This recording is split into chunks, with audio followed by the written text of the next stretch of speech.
மாநிலத்தைச் சேர்ந்த தமிழ் இனம் குறித்தும் அக்கறையோடு நீங்கள் அங்கே சிந்தித்துக் கொண்டிருப்பதும் அதற்கான ஒருங்கிணைப்புகளை நடத்தி கொண்டிருப்பதும் பாராட்டுக்குரியது.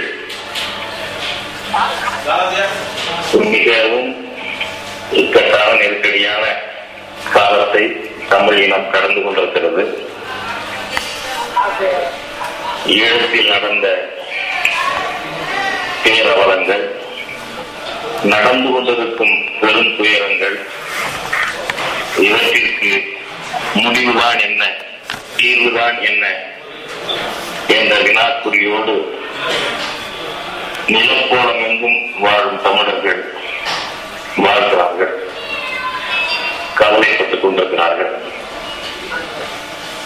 எதிரி 4ஆம் கட்ட போரோடு ஈழ விடுதலை முடிந்துவிட்டது, ஈழச்சிக்கல் தீர்ந்துவிட்டது என்கிறார். ஆனால் அந்த சிங்கள பேரரசு, சிங்கள இனவெறி அரசு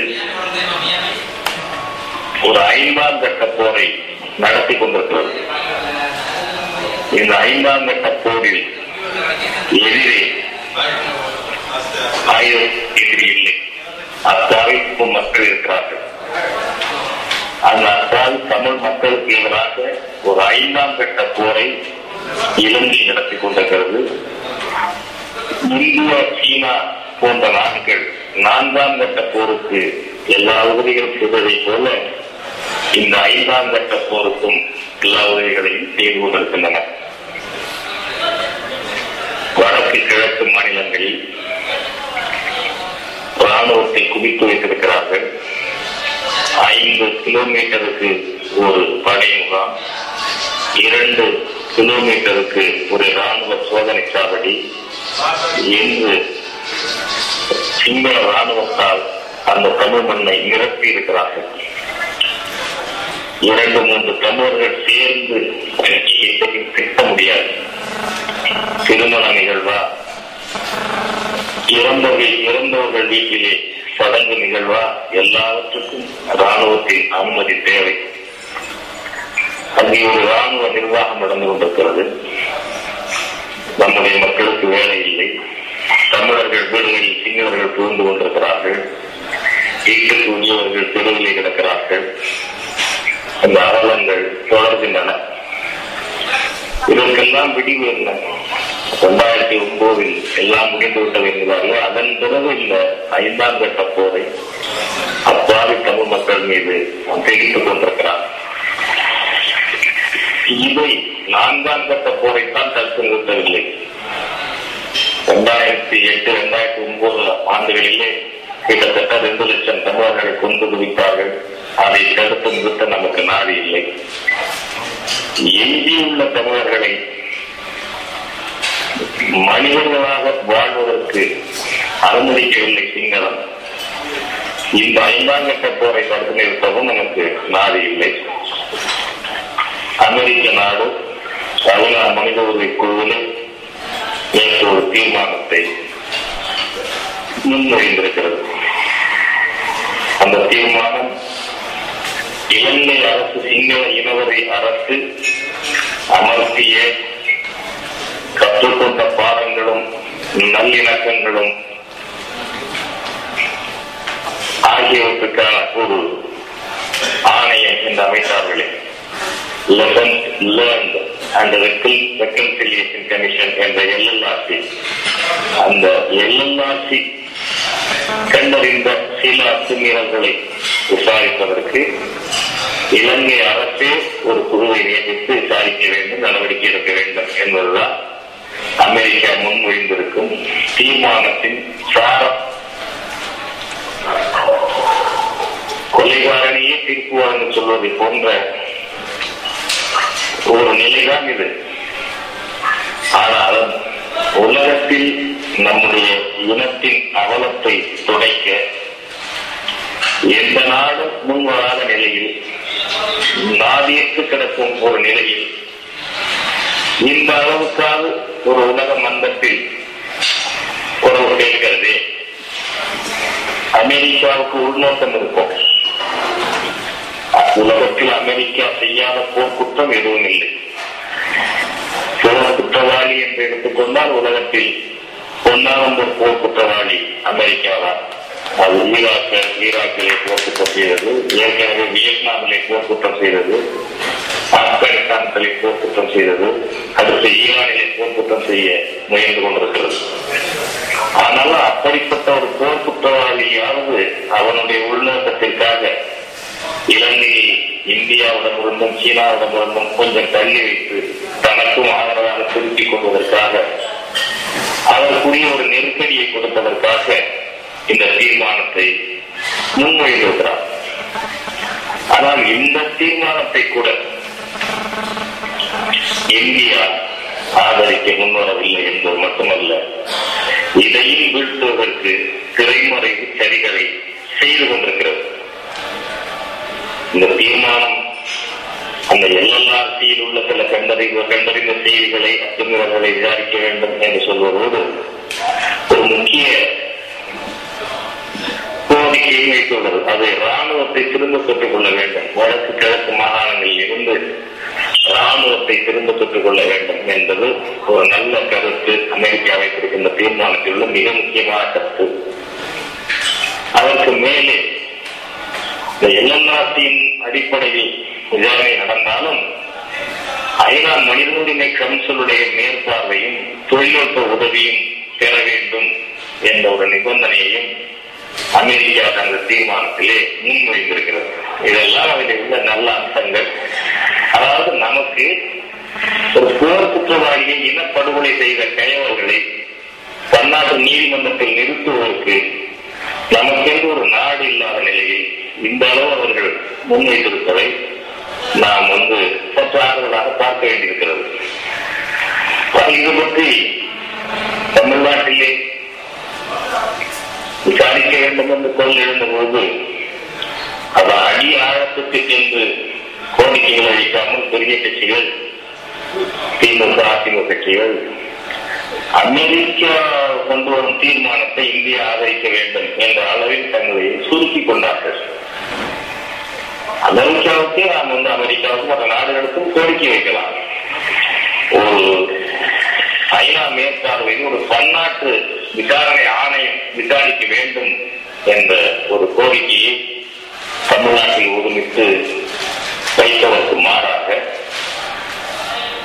அந்த அமெரிக்காவுடைய ஒரு பலவீனமான தீர்மானத்தை இந்தியா ஆதரிக்க வேண்டும் என்று வைத்தார்கள். சரி, இந்த நிலையில் அந்த அளவுக்காவது இந்த கட்சிகள் எல்லாம் ஒன்று சேர்ந்து, அதாவது தனித்தனியே வைத்தாலும் ஒரு கருத்தை முன்வைத்திருக்கிறார்கள் என்று நாம் பார்க்கிறோம்.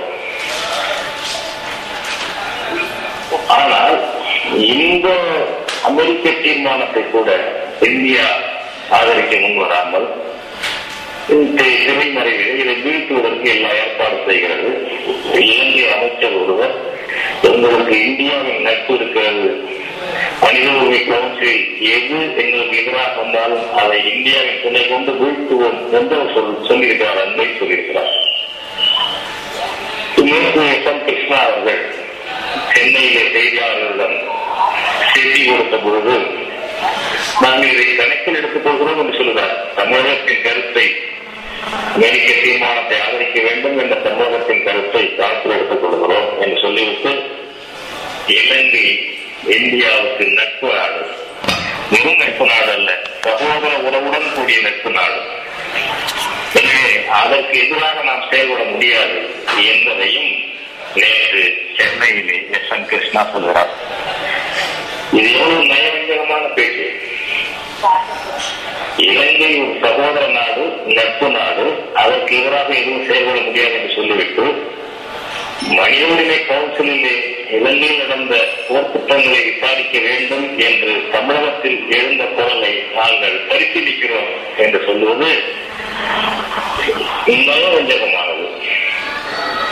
நம்முடைய விழிப்புணர்ச்சியை அவர்கள் மிகவும் குறைவாக தெரிவிக்கிறார்கள். இதெல்லாம் புரிந்து கொள்ளாத மக்கள் தான் தமிழ்நாட்டில் இருக்கிறார்கள். ஒரு சொல்லை கொண்டு ஏமாற்றி விடலாம் தவறுகள் என்ற வகையில எஸ்.எம். கிருஷ்ணா சொல்லிவிட்டு சேர்ந்திருக்கிறார். இது பல சதிகள் இருக்கிறது. இந்தியா என்ன போவதை பார்ப்போம். ஆனால் உலகத்திலே ஒரு அயல் நாட்டில் தலையிட முடியாது என்று சொல்வதும், ஒரு நாட்டின் பெயரை குறிப்பிட்டு விசாரிக்க வேண்டும் என்று ஐநா மனித உரிமை கவுன்சிலில் தீர்மானம் கொண்டு வருவதும் சரியல்ல என்று இந்தியா சொல்லுகிறது. இந்திய பிரதிநிதி சொல்லியிருக்கிறார். அது ஏற்கனவே வெளியானது அந்த செய்தி.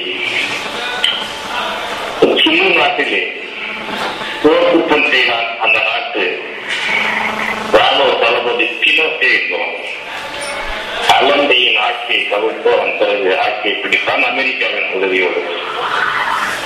அது பார்த்து போனால் கடைசியில் இவருடைய அளவுகோல் படி அது உள்நாட்டு விஷயம் தான். எப்படி அந்த சிலி நாட்டின் அதிபர் பினோசே போர் குற்றவாளி என்று அறிவித்து தண்டனை வழங்கினார்கள். அவனாக சேர்ந்துதானே அந்த முடிவு எடுத்தாங்க. அப்போது மட்டும் உள்நாட்டு விஷயம் இல்லையா? அதே போல தெற்கு சூடான் விடுதலை போராட்ட நடத்திய மக்களை லட்சக்கணக்கில் கொண்டு குவித்தான் அல்-பசீர். அந்த அல்-பசீரை போர் குற்றவாளி, மனிதர்களை படுகொலை செய்தவன், பொதுமக்களை அப்பாவி பொதுமக்களை கொலை செய்தவன் என்று சர்வதேச நீதிமன்றத்திலே தீர்ப்பு வழங்கப்பட்டுள்ளது. இப்பொழுது அவருடைய தெற்கு சூடான் விடுதலை பெற்று சமர்த்தம் இருக்கிறார்கள். ஆனால் ஏற்கனவே அல்-பசீரை கைது செய்து விசாரிக்க வேண்டும் என்று உத்தரவு சர்வதேச நீதிமன்றத்தில் இருக்கிறது. பல நாடுகள் சேர்ந்தானே இந்த முடிவை எடுத்தன. ஒரு நாட்டுக்கு போய் நாங்கள் தலையிட்டு சொல்ல முடியாது என்று இந்தியா பட்டப்போது ஏமாற்றுவதில்லை. ஒரு செய்தி 2009 ஜனவரி மாதம் இலங்கையிலே நம்முடைய ஈழத் தமிழர்களை அழிக்கும் போரை தீவிரப்படுத்தியது சிங்களால். போர் நடந்து கொண்டிருக்கிறது. நான் போரை நிறுத்த வேண்டும் என்று பல போராட்டங்கள் தமிழ்நாட்டில் நடந்து கொண்டிருந்தது. இளைஞன் முத்துக்குமார் தன்னையே தீக்கிரையாக்கி போர் நிறுத்தத்திற்கான ஒரு ஆயுதமாக என்னுடைய அறிக்கையை, என்னுடைய உடம்பை பயன்படுத்துங்கள் என்று சொல்லி மடிந்தான். அவன் மடிந்த பிறகு 18 பேர் தீக்குளித்தார்கள், மடிந்தார்கள். இவரும் நடந்து கொண்டிருக்கிறது. அதே ஜனவரி மாதம் பாலஸ்தீனத்தின் மீது இஸ்ரேல் போர் கொடுத்தது. வான்குண்டுகளை வீசி மக்களை அழித்தார்கள். உலகத்தில் பல நாடுகள் கண்டனம் எழுப்பின. ஐநா பொதுச்சபையிலே தீர்மானம் வந்தது, உடனடியாக இஸ்ரேல் போர் நிறுத்தம் செய்ய வேண்டும் என்று. இந்தியா அந்த போர் நிறுத்தம் செய்ய வேண்டும் என்ற தீர்மானத்தை ஆதரித்தது. இஸ்ரேல் என்ன செய்தது? என்ன சொன்னது? ஹமாஸ் என்கின்ற தீவிரவாத அமைப்பு அங்கிருந்து தன்னுடைய எல்லையிலிருந்து ஏவுகணைகளை வீசி இஸ்ரேல் எல்லைக்குள் மக்களை கொள்கிறது. ஹோட்டலில் தங்கியிருக்கின்ற மக்களை, சாலைகளில் புகுந்த மக்களை எல்லாம் ஒரு பயங்கரவாத அமைப்பு ஹமாஸ் என்ற பாலஸ்தீன அமைப்பு மக்களை கொள்கிறது. எனவே அதற்கு பதிலடியாக போர் கொடுப்போம் என்று சொன்னார்கள். ஐநா பொதுச்சபையிலே வந்த தீர்மானத்தில் ஹமாஸ் ஆயுதங்களை கைவிட வேண்டும் என்றோ, ஆயுத போராட்டத்தை நிறுத்திவிட வேண்டும் என்று வாக்குறுதி கொடுக்க வேண்டும் என்றோ எந்த நிபந்தனையும் இல்லை. போர் நிறுத்தம் 22ஆம் நாள் போர் நிறுத்தம் வந்தது. போரை நிறுத்த வேண்டும் இஸ்ரேல் என்று பொதுச்சபையிலே, ஐநா பொதுச்சபையில் தீர்மானம் வந்தது. போர் நிறுத்தப்பட்டது. தாங்கிகளை பின்னுக்கு எடுத்துக் கொண்ட இஸ்ரேல். என்ன காரணம்? தமிழர்கள் இதையெல்லாம் தான் சிந்தித்து பார்க்க வேண்டும். சிலியில் நடந்தது, சூடானில் நடந்தது, பாலஸ்தீனத்தில் நடந்தது, ஏன் ஈழத்திற்காக நடக்கவில்லை? எதிரி சொல்லுகிறானே கற்றுக்கொண்ட பாடம் என்று, நம்முடைய இனத்தை அழித்துவிட்டு கற்றுக்கொண்ட பாடம் என்று எதிரி சொல்லுகிறானே.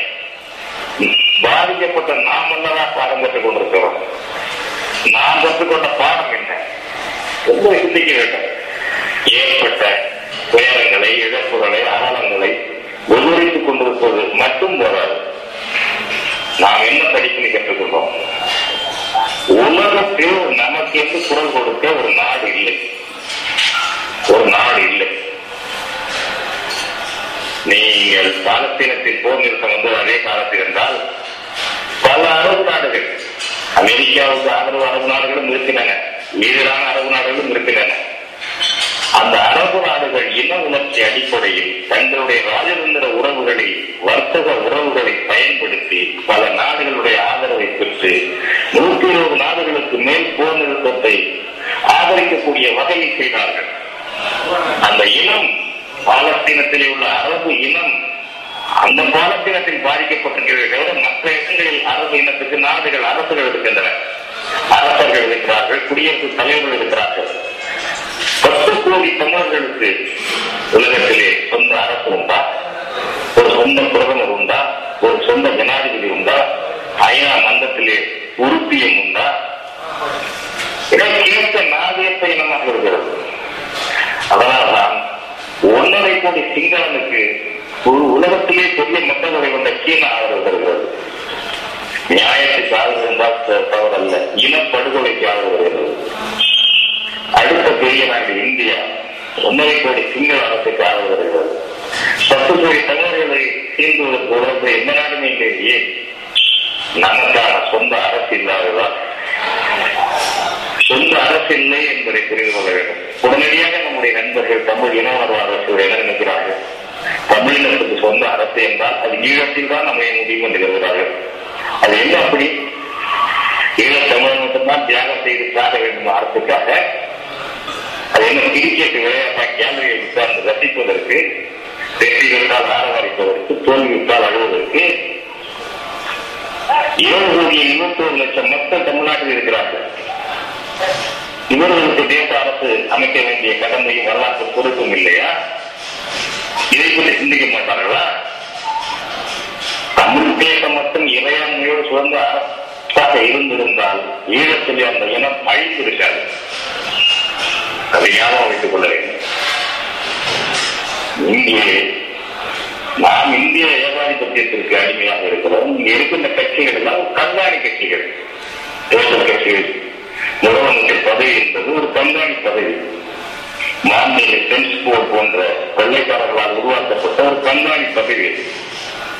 6000 மைல்களுக்கு அப்பால் இருந்து வெள்ளையன் என்ற ஆழ்கிறான் என்ற உணர்வு இல்லாமல் தங்களை தாங்களே அழிவுப்பட்ட மக்கள் ஆண்டு கொள்வது போல ஒரு போலி தோட்டம் இருக்க வேண்டும், ஒரு மயக்கம் இருக்க வேண்டும் என்பதற்காக அதிகாரம் இல்லாத ஒரு சட்டமன்றத்தை மாநில சென்ஸ்போர்ட் உருவாக்கினார். அதே சட்டமன்றம் தான் இன்றைக்கும் இருக்கிறது தமிழ்நாட்டிலே.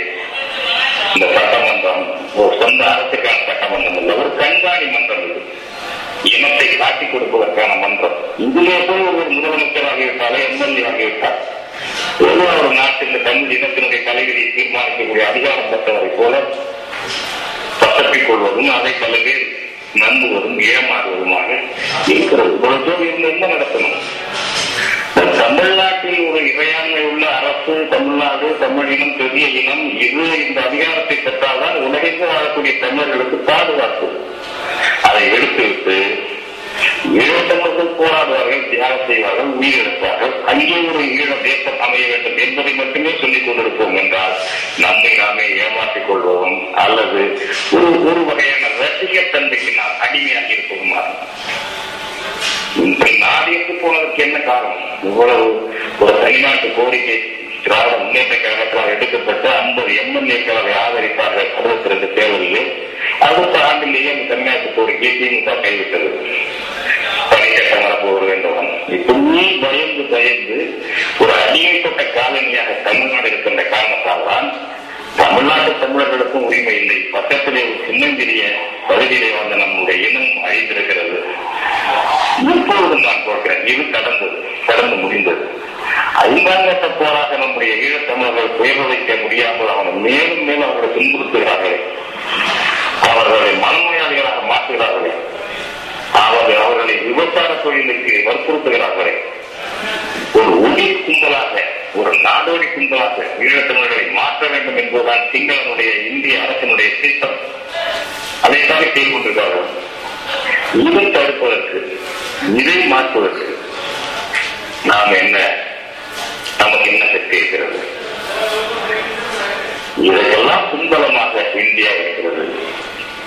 இந்தியாவை தடுத்து நிறுத்தும் சக்தி தமிழ்நாட்டு தமிழர்களுக்கு ஏற்பட்டால் ஒழிய ஈழத்தமிழர்களை ஒருபடியாக பாதுகாக்க வேறு ஒரு வழியும் இப்பொழுது இல்லை. மனித உரிமை அடிப்படையில், அவ்வப்போது சில போராட்டங்களை, சில கோரிக்கைகளை வைத்து நாம் போராட வேண்டும். சில தற்காப்பு நடவடிக்கைகள் எடுக்க முடியும். அதெல்லாம் தற்காலிகமானது. ஆனால் இன்றைக்கும் கூட இதற்கெல்லாம் பின்பலமாக இந்திய அரசு இருக்கிறது என்பதை பார்த்து, இந்திய அரசு என்னுடைய இனத்தை நீ அங்கே அழித்தால் இங்கே உன்னுடைய அலுவலகங்கள், நிறுவனங்கள், உன்னுடைய அதிகாரங்கள் செல்லுபடியாக அது இயங்காது என்பதை நிலைநாட்டக்கூடிய அளவுக்கு தமிழினம் எழுச்சி பெற்றால் தவிர, உணர்ச்சி பெற்றால் தவிர வழி இல்லை. தமிழ் ஈழத்தமிழர்களை பாதுகாக்கவும், தமிழ்நாட்டு உரிமைகளை பாதுகாக்கவும் இந்த படிப்பினைகளை நாம் பெற வேண்டும். திரும்ப திரும்ப தேர்தல் அரசியலில் போய் இந்த ஈழப் பேரழிவால் ஏற்பட்ட காயம்பட்ட தமிழ்நாட்டு தமிழர்களின் மனதிற்கு ஆறுதல் சொல்வது போல மறுபடியும் இந்த கட்சிக்கு பதிலாக அந்த கட்சியை தேர்ந்தெடுங்கள், அந்த 2 கட்சிகளையும் வீழ்த்தி சுமந்து விட்டு என்னை தேர்ந்தெடுங்கள் என்று யார் சொன்னாலும், அப்படிப்பட்ட சிந்தனை வந்தாலும் அது மீண்டும் மீண்டும் கருணாநிதியின் புதிய முகங்களாக, கருணாநிதியின் பழைய தத்துவங்களாக பயணிக்குமே தவிர தமிழினத்தை பாதுகாக்காது. அப்படிப்பட்ட படிப்பினைகளை தமிழர்கள் நாம் பெற வேண்டும். அதனால்தான் இன்றைக்கு தமிழ்நாட்டிலே தமிழ் தேசியம் என்ற ஒரு கருத்தியல் வளர்ந்து வருகிறது.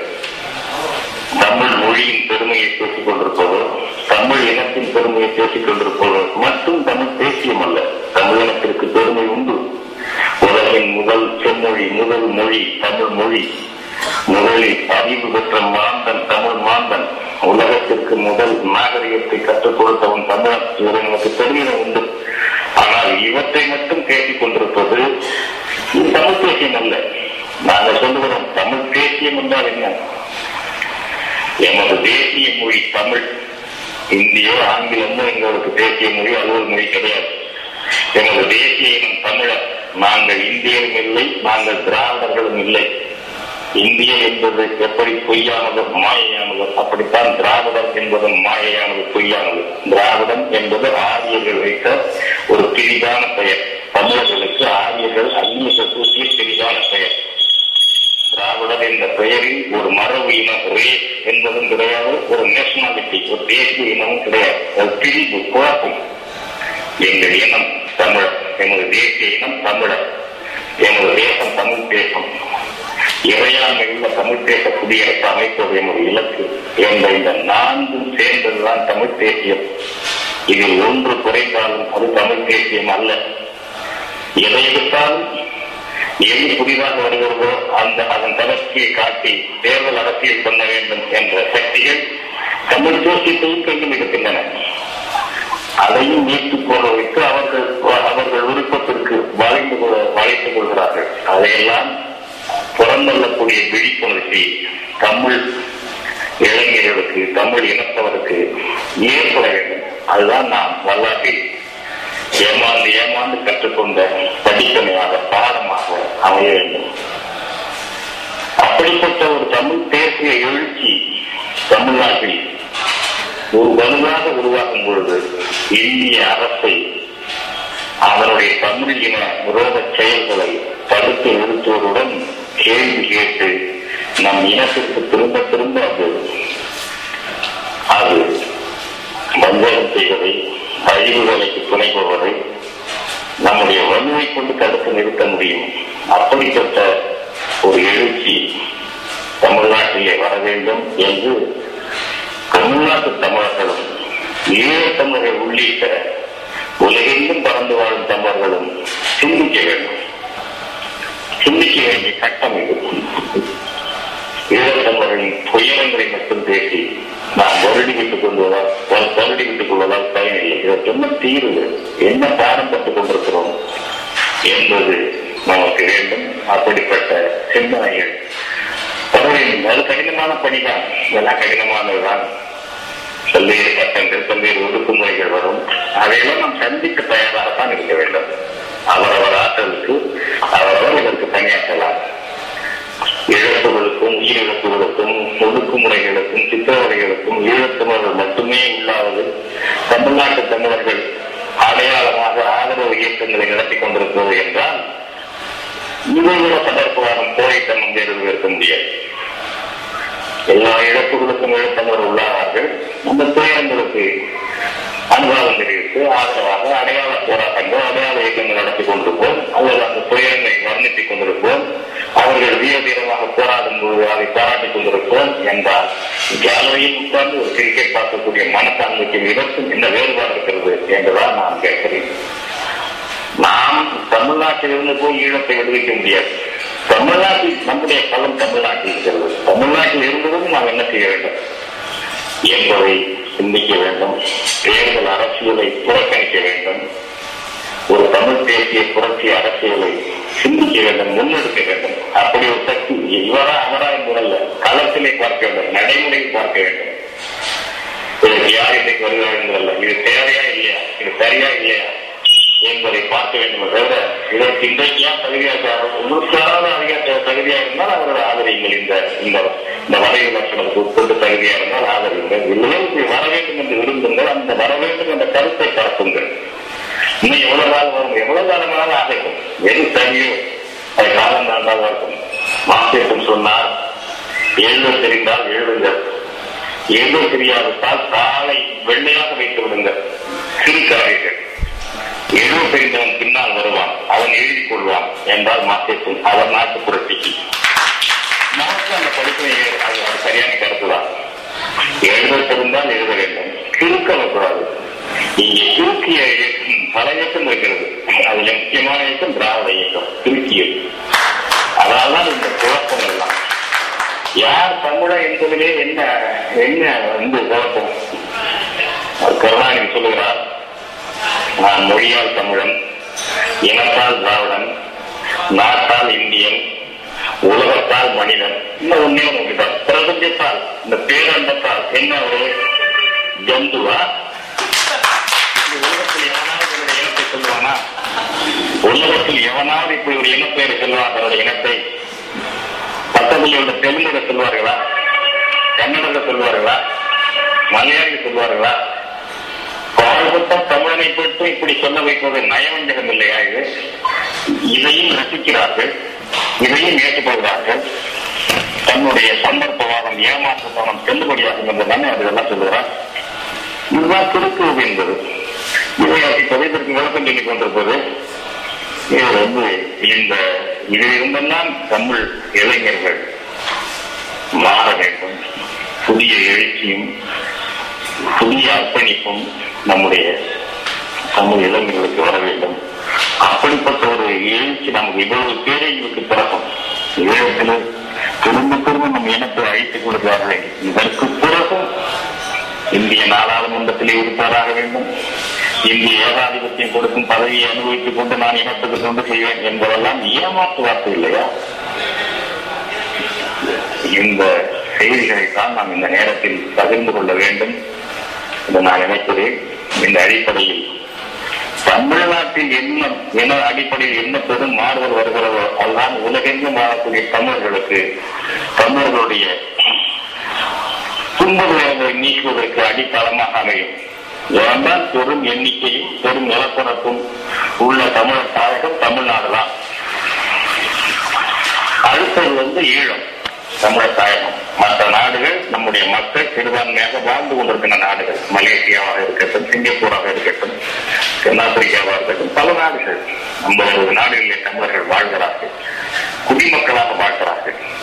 அவர்கள் இங்கே சிறுபான்மையா இருக்கிறார்கள். அந்த அரசோடு அங்கு உள்ள சட்டத்திட்டங்களுக்கு அவர்களோட உரிமைகளை பெற வேண்டும். ஆனால் அங்கங்கே வாழக்கூடிய எல்லா தமிழர்களுக்கும் உரிமைகளை தக்க வைக்க, பாதுகாக்க ஒரு இடம் இருக்க வேண்டும் என்றால் தமிழ்நாட்டில் தான் இருக்க வேண்டும். தமிழ்நாடு தமிழர்கள் ஒரு கருத்தில் ஒன்றிணைந்தால் ஒரு தமிழர் சர்வ தேசியத்தை நாம் உருவாக்க முடியும். நமக்கு எந்த சர்வதேசியமும் துணைக்கு வரவில்லை. பாட்டாளி வர்க்க சர்வதேசியம் நல்ல கருத்துதான் நமக்கு துணைக்கு வந்ததா? ஐநா மன்றத்திலே 2009 மனித உரிமை கவுன்சிலே இலங்கையினுடைய போர்க்குற்றங்களுக்கு எதிராக சுவிட்சர்லாந்து முன்மொழிந்த தீர்மானத்தை இலங்கையோடு சேர்ந்து எதிர்த்த நாடு எது? கியூபா என்ற கம்யூனிஸ்ட் நாடு, நிகழ்குவா என்ற கம்யூனிஸ்ட் நாடு. காஸ்ட்ரோவை நாம் எவ்வளவு நேசித்திருக்கிறோம். சேக்குவாராவை பணியில் போட்டுக்கொண்டு நம்முடைய தமிழ் இளைஞர்கள் பெருமிதம் காண்கிறார்களே, அந்த நாடு அந்த கியூபா ஊராக இருந்தது. அவர்களை கேட்டால் அவர்களுடைய பொருளாதார உறவுகள் அமெரிக்காவுக்கு எதிராக அவர்கள் நிற்கின்ற நிலையில் யாரால் ஆதரவு கொடுத்தார்கள், இந்தியா ஆதரவு கொடுக்கிறது, சீனா ஆதரவு கொடுக்கிறது என்றால் ஒரு இனம் அழிந்தால் பரவாயில்லையா? கியூபாவினுடைய அந்த தேசத்தின் நலனுக்காக தமிழினம் அழிந்தாலும் பரவாயில்லை என்று தமிழினத்தை அழித்தவனோடு அவர்கள் நட்பு பரந்தீட்ட தயார். வெனிசுவேலாவிலே தேர்தலில் வந்தார் கியூபோ, அதை நாம் பாராட்டினோம், எப்படி எழுதினோம். லிபியாவில் இந்த 2009 நம்முடைய பேரழிவுக்கு பிறகு மே மாதம் பிறகு ஜூன் மாதம் நினைக்கிறேன், ஜூன் ஜூலை மாதம் லிபியாவிலே அந்த ராஜபக்சேயை சந்திக்கிறார் சாவேஸ், வெனிசுவேலா அதிபர் சாவேஸ். என்ன சொல்லி கை கொடுத்தார்? அவர் கம்யூனிஸ்ட். என்ன சொல்லி கை கொடுத்தார்? உலகத்திலேயே மிக பயங்கரமான ஒரு அமைப்பை வீழ்த்தி இருக்கிறீர்கள், உங்களை பாராட்டுகிறேன் என்று ராஜபக்சேயை கை கொடுத்தார். ராஜபக்சேயின் கைகளில் அப்பாவி தமிழ் பெண்களின், தமிழச்சிகளின், தமிழ் குழந்தைகளின் ரத்தம் தட்டுகிறது. ரத்தவரி குடித்தவன் கொலைஞன், கொலைகாரன்.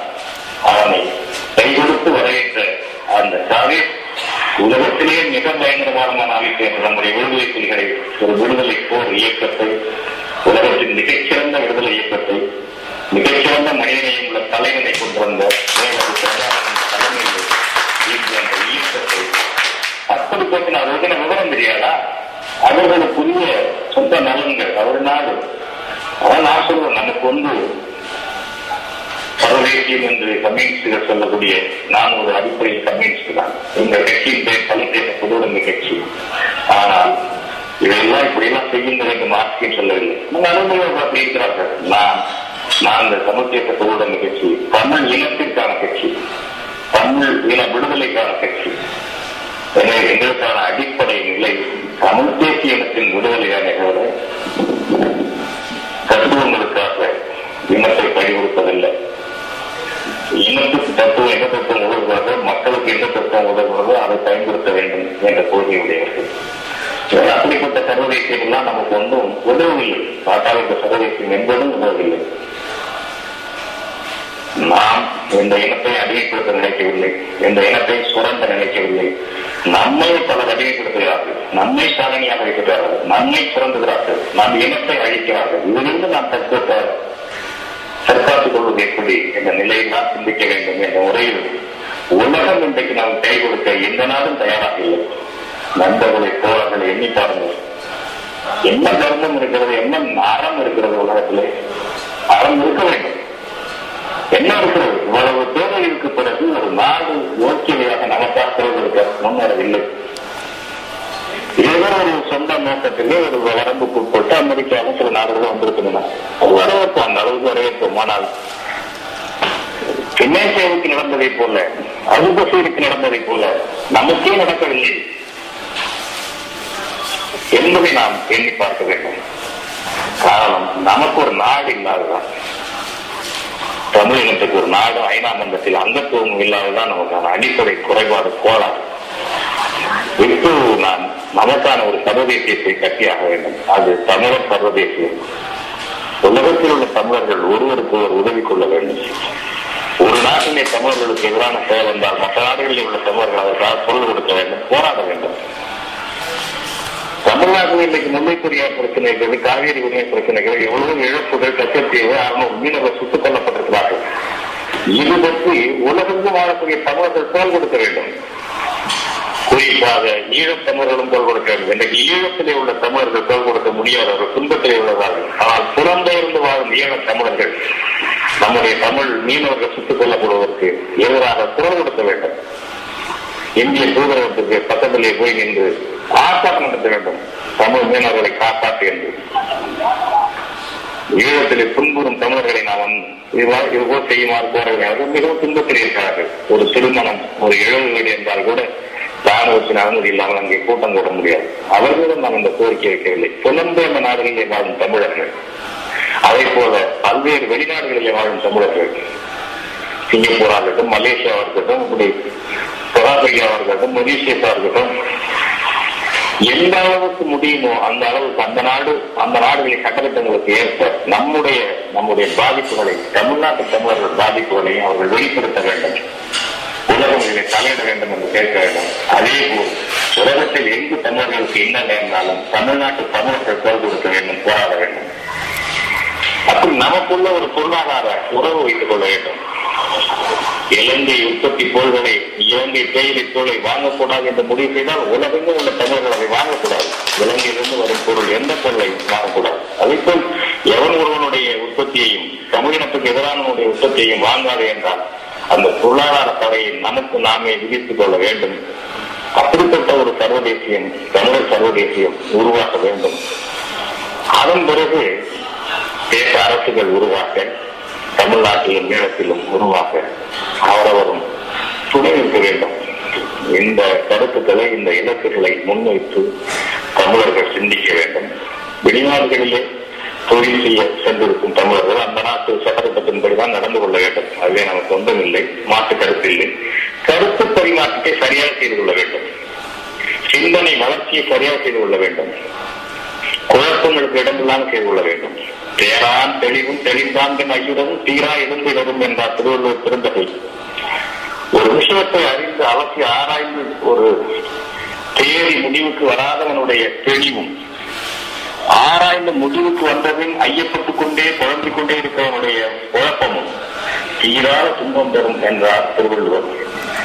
அந்த திருக்குறளை ஞாபகத்தில் வைத்து எது சரி என்று ஆராய்ந்து முடிவு செய்து அதன் பிறகு குழப்பங்களுக்கு இடமில்லாமல் தெளிவாக ஒரு புரட்சிகர தமிழ் தேச குடியரசு என்ற இலக்கு, கருத்து பரிமாற்றம், சிந்தனை பரிமாற்றம் எல்லாம் ஒன்று வகையால் அதற்கு துணைநிற்றல் என்ற வகையிலே வெளிநாடுகளில் வாழும் தமிழர்கள் செயல்பட வேண்டும் என்று கேட்டுக்கொண்டு, இன்றைக்கு தமிழ்நாட்டிலே இந்த ஐநா மனித உரிமை கவுன்சிலே வந்திருக்கின்ற தீர்மானத்தை அதையாவது நிறைவேற்ற வேண்டும் என்ற அளவுக்கு இயக்கங்கள், போராட்டங்கள் நடந்து கொண்டிருக்கின்றன. கூட்டாகவும் நடக்கின்றன, தனித்தனியாக நடக்கின்றன.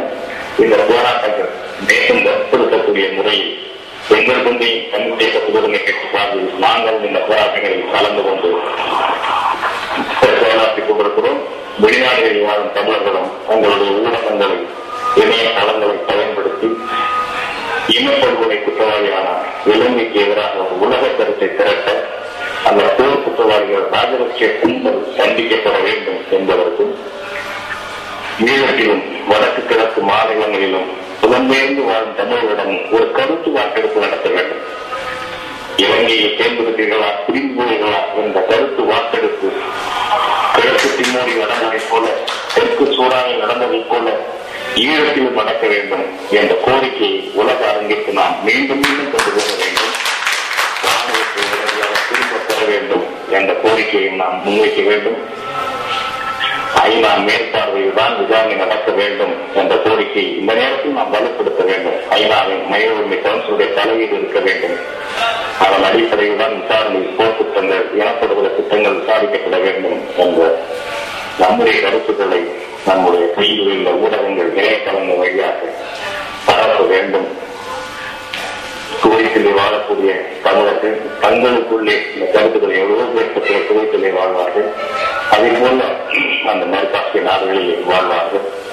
அந்த நாடுகளில் உள்ள தமிழர்கள் அனைவரும் இதுபோன்ற கருத்துக்களை விவாதித்து பேசி நல்ல முடிவுக்கு வந்து ஒத்த கருத்தோடு நம் இனத்துக்கு பயன்படும் வகையில் செயலாற்ற வேண்டும். உங்கள் நாட்டு, நீங்கள் வாழக்கூடிய நாடுகளின் சட்டத்திட்டங்களுக்கு உட்பட்டு உங்களால் எந்த அளவுக்கு இந்த கருத்து பரிமாற்றங்களை செய்து கொள்ள முடியுமோ, ஒருங்கிணைப்பை செய்து கொள்ள முடியுமோ அவ்வளவு செய்யுங்கள் என்று கேட்டுக்கொண்டு இந்த வாய்ப்பை எனக்கு வழங்கிய உங்கள் அனைவருக்கும் நன்றி கூறி விடைபெறுகிறேன். வணக்கம்.